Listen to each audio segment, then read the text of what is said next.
النهارده احنا في التجمع الخامس في حي الأندلس. معانا الشقة دي استلمناها نص تشطيب. أول حاجة رفعنا البلان بتاعها وابتدينا نوزع الفurniture بتاعنا بحيث ان احنا نشوف ايه التعديلات المطلوبة.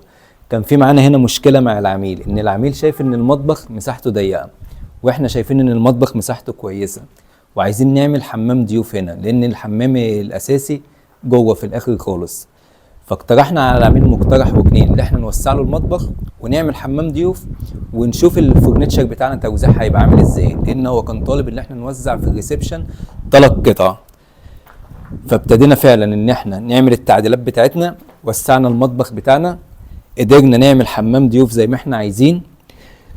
وطبعا استيل ان المكان يقدر ياخد 3 قطع. هياخد هنا طبعا السفرة بتاعته، هتبقى هنا كده السفرة بتاعته، هيبقى هنا في ليفينج ركن حرف ال، وهنا هيبقى فيه الانتريه بتاعنا او الصالون بتاعنا. فتعال نبص كده على الرسمه. قدرنا نوسع اهو الكيتشن ده، قدرنا نوسعه خليناه 3 متر 20. قدرنا نعمل حمام ضيوف هنا 125 في 2 15. توزيعة ادي الدايننج، السفرة بتاعتنا، الليفينج، الانتريه بتاعنا. كان المشكله التانية اللي قابلتنا ان كان حمام الماستر ده كان ضيق، فقدرنا نحقق ناخد من الحمام اللي جنبيه.